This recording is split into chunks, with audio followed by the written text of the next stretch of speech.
Bonjour à tous. Merci d'être présents pour cette cérémonie qu'on renouvelle tous les ans à cette même période de l'année, c'est-à-dire le dernier lundi du mois d'août. Donc cérémonie un petit peu solennelle davantage que les autres années pour la simple et bonne raison qu'aujourd'hui nous fêtons les 25 ans du jumelage avec Yukon. Donc c'est un jumelage, comme vous le savez, qui nous tient à cœur. Donc la cérémonie va être un petit peu différente des autres années. On va commencer par la lecture de la proclamation des villes jumelles. Ensuite, on fera la levée de drapeau et on rentrera tous à l'intérieur de la salle de la mairie parce que Charlotte nous a préparé avec Marie des petites surprises.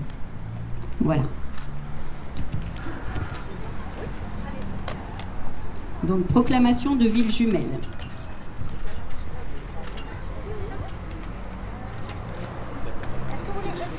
C'est bon.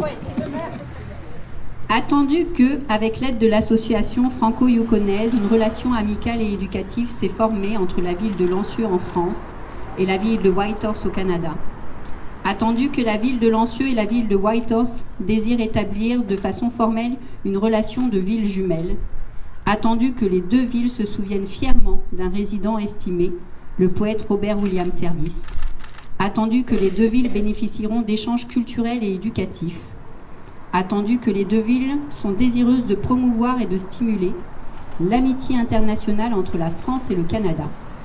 Nous, les citoyens de Lancieux et de Whitehorse, en reconnaissance de notre désir mutuel de promouvoir la paix, l'amitié et le partage entre nos deux localités, nous nous joignons par la présence aux maires et aux élus pour déclarer la ville de Whitehorse au Canada et la ville de Lancieux en France comme étant villes jumelles, en célébration de quoi chacune devra, le 4e lundi d'août de chaque année, arborer le drapeau de sa ville jumelle en reconnaissance de ce lien. En foi de quoi, la ville de Lancieux a apposé son sceau au présent le 4e jour du mois de septembre 2000, en présence du maire et de la municipalité. Donc si vous voulez bien, on va procéder au drapeau. Regardez-moi.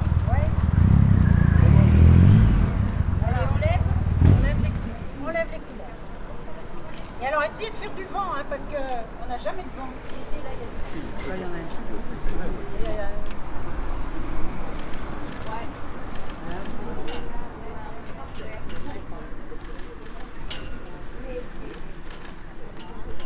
C'est bien, il y a du vent pour les faire.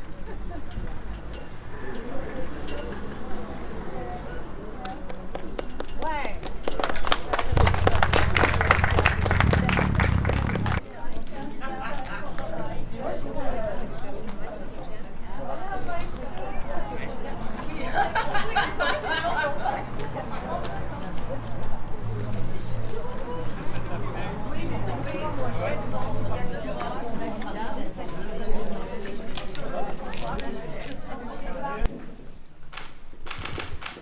Merci d'être présent à notre rendez-vous annuel de l'été pour célébrer l'anniversaire du jumelage entre Whitehorse et Lancieux, les deux villes de cœur ayant inspiré Robert Service. Cette année, la cérémonie est un petit peu différente, c'est pour ça que nous sommes dans la salle de la mairie, en même temps on sera un peu plus au calme que dehors et un peu moins chaud parce que le soleil cogne pas mal. Cette année, pour les 25 ans, j'ai revêtu une sorte de châle qui vient directement de Whitehorse, du Yukon, et qui représente des motifs traditionnels de la culture autochtone. Donc, pour rendre hommage à ces 25 ans, et aussi parce que j'ai choisi un poème qui va parler du territoire du Yukon. C'est une sorte d'hymne. Ce poème s'appelle « La loi du Yukon ». Il y a quelques années, j'avais commencé à traduire ce poème et puis finalement, la difficulté m'a fait abandonner parce que la construction des phrases est très dense, vous verrez. Les termes sont assez complexes à traduire afin de donner un ensemble cohérent et compréhensible pour vous, l'auditoire. j'ai tout de même décidé d'essayer d'en venir à bout pour les 25 ans et enfin connaître les termes de cette fameuse loi du Yukon. Alors, c'est un poème parmi les plus connus de Robert Service. Il fait vraiment partie du répertoire légendaire du Grand Nord, comme les poèmes The Cremation of Sam Magee, The Shooting of Dan Magru et The Spell of the Yukon, dont vous avez peut-être déjà entendu parler au cours des dernières cérémonies et autres manifestations liées à Robert Service. Alors dans ce poème, La loi du Yukon, Robert Service va décrire l'imprévisibilité et la rudesse de la vie dans les régions sauvages du Grand Nord. Il parle des pistes accidentées de montagne, des avalanches, du froid, de la faim, de la peur. Pourtant, malgré toutes ces difficultés que les prospecteurs auxquels ils devaient faire face, ils étaient tous animés d'une détermination farouche pour faire fortune. Ils étaient vraiment prêts à tout endurer, à prendre tous les risques pour trouver de l'or. Alors, je vais vous rappeler brièvement le contexte historique. Le terme « ruée vers l'or » apparaît dès 1848, en fait en Californie, où des pionniers vont trouver des pépites d'or. Et les orpailleurs vont continuer leurs recherches et remonter de plus en plus vers le nord du continent américain en suivant la faille des Rocheuses. Jusqu'à ce qu'en 1898, deux prospecteurs au Yukon vont trouver des pépites d'environ 10 grammes d'or à un endroit qui s'appelle Bonanza Creek. C'est le nouvel Eldorado. Et alors là, des milliers d'hommes vont embarquer pour chercher de l'or au Yukon pour faire fortune. Ils vont débarquer à Skagway, en Alaska, avec leurs tonnes de vivres afin de survivre à un hiver arctique coupé du monde. Et c'est eux qui deviendront les fameux sordos, dont vous avez aussi entendu parler lors des précédents jumelages. Alors il faut bien se rappeler qu'avant la ruée vers l'or, le Yukon n'existe pas vraiment. Ce n'est qu'une terre faite de rocailles, de rivières, de forêts. Il n'y a pas de traces de civilisation moderne comme on l'entend à l'époque. Il n'y a ni ville ni route. Seuls vivent les autochtones, les natives, qui arborent justement leurs totems et leurs animaux fétiches. Alors dans le poème La loi du Yukon, ce texte suggère une loi naturelle en fait de la vie dans les terres sauvages du Grand Nord. Et que ceux qui ignorent cette loi le font à leur risque et péril. Là-bas, les qualités de l'âme sauveront les hommes de bien, tandis que les autres périront par leurs propres vices. Et les tentations là-bas, pendant la ruée vers l'or, étaient nombreuses. Dans ce poème, la nature est décrite comme quelque chose d'impitoyable, qui incite et doit inciter les hommes à garder une certaine humilité. Un peu tel qu'ici, face à la mer, qui peut être de toute beauté, mais aussi dangereuse. On a le même esprit.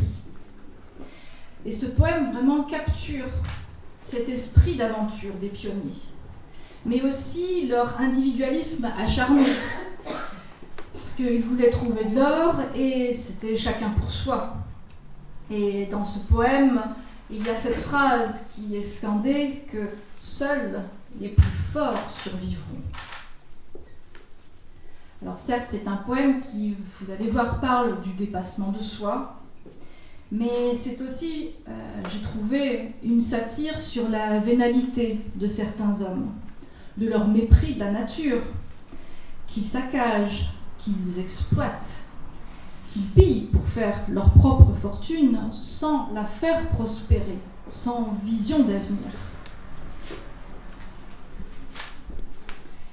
Et j'y vois forcément un parallèle un petit peu avec nos considérations actuelles sur l'environnement, le toujours plus, l'épuisement des ressources.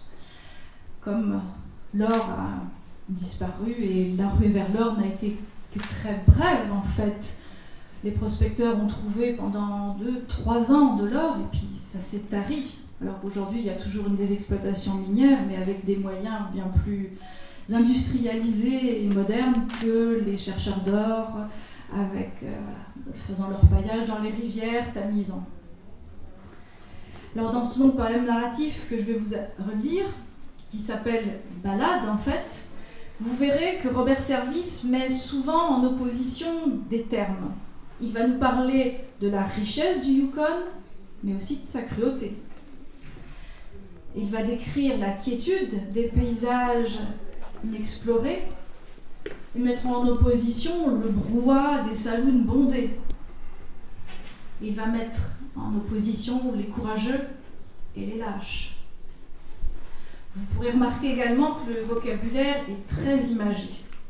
Vraiment, les métaphores prennent vie à chaque ligne. Vous verrez que les prospecteurs se déversent tels des torrents de boue, l'allusion avec leur paillage, et que les squelettes des morts servent de harpe à la bise. Évidemment, dans tous ces textes du Grand Nord, les textes de Robert Service, la notion d'homme est la règle. On va peu parler des femmes. Elles étaient présentes pendant la ruée vers l'or, mais peu nombreuses et reléguées aux travaux dans les saloons, à la prostitution, au lavage, à des activités subalternes. Mais pour Robert Service, ce n'est pas pour rien qu'il a humanisé le territoire du Yukon. Et la terre du Yukon est une femme, c'est une reine. Et c'est elle vraiment qui, en fait, va déterminer les hommes de valeur. Vous allez vraiment voir une autre facette de Robert Service. Lors des précédentes cérémonies, j'avais eu l'habitude de lire des poèmes humoristiques, légers.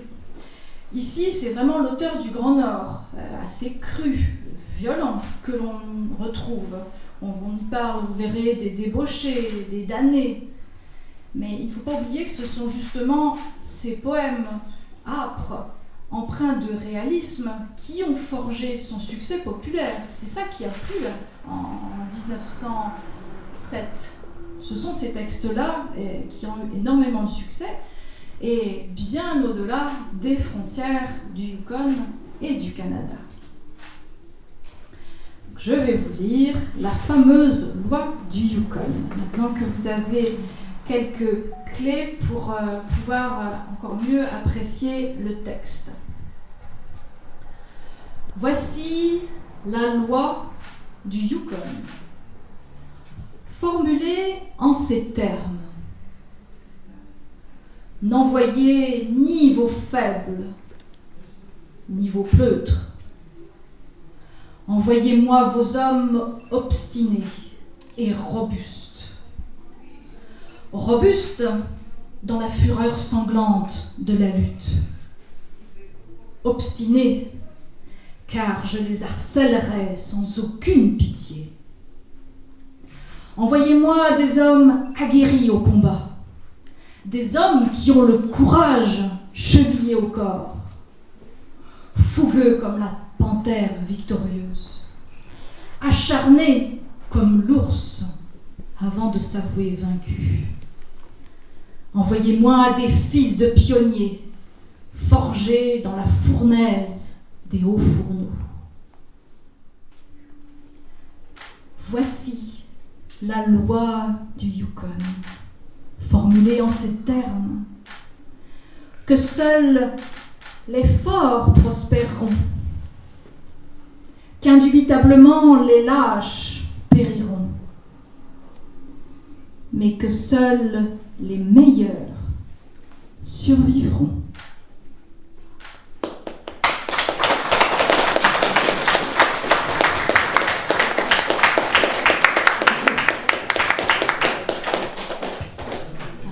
Merci pour votre écoute. C'est un poème qui est long, qui est rude, qui n'est pas forcément facile, mais je trouvais que c'était le 25e anniversaire était le moment de vous faire partager ce type de texte, ce type de narration qui est assez violente, mais qui représente vraiment ce moment de l'histoire au Yukon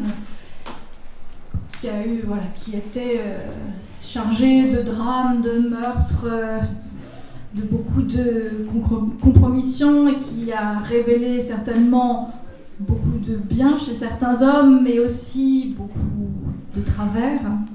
Et je trouve, c'est ce que l'on peut en tirer, c'est qu'en fait, ce que tout pays, ville, commune, village recherche, c'est des hommes qui l'aimeront, qui voudront la faire prospérer pour les futures générations. Merci beaucoup. Je vais passer la parole à Marie. Merci beaucoup, Charlotte. C'est bien de... Je ne sais pas si vous m'entendez, avec ou sans micro. Oui, bon. Je vais pouvoir... C'était pas prévu, mais j'ai envie de dire quelque chose parce que tout à l'heure on m'a fait une réflexion. Qu'est-ce que c'est que ce jumelage, Ivicpa, etc. J'ai jamais entendu parler. Ah ben, bien.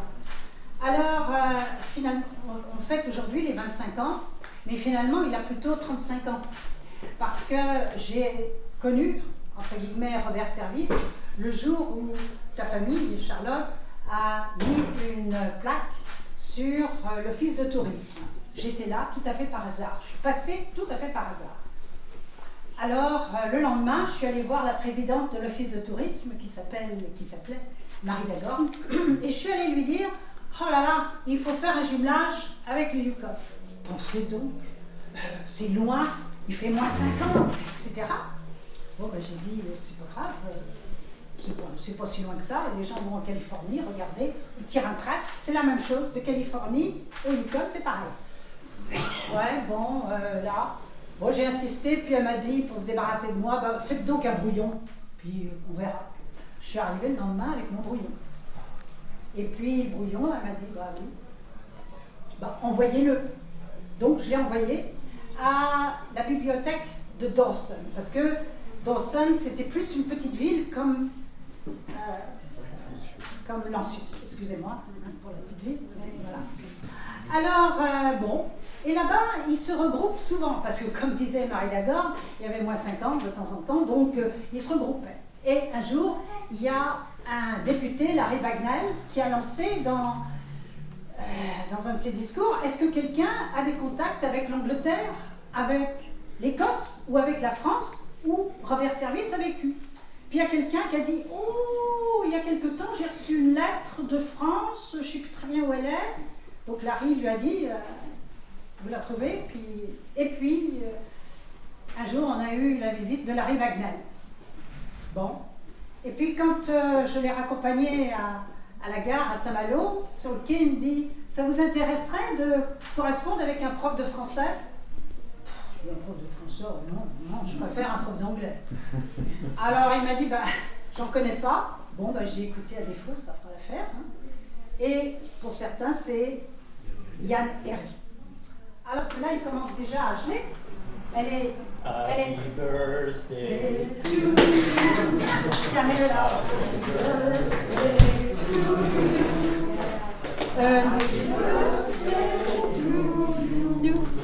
André, tu viens? André? Charlotte? Voilà. On va enlever le drapeau. Voilà. André, voilà. On va en mettre un par là. Hop. Tu vas de l'autre côté, un de chaque. Voilà. Voilà. Voilà, voilà. Voilà. 25 ans. C'est pas notre âge à tous. 25, Si, nous avons 25. 25, 100 ans à vous quatre. Oui, à 100 ans à nous quatre. Regardez. Voilà. Regardez, souriez. Non, là,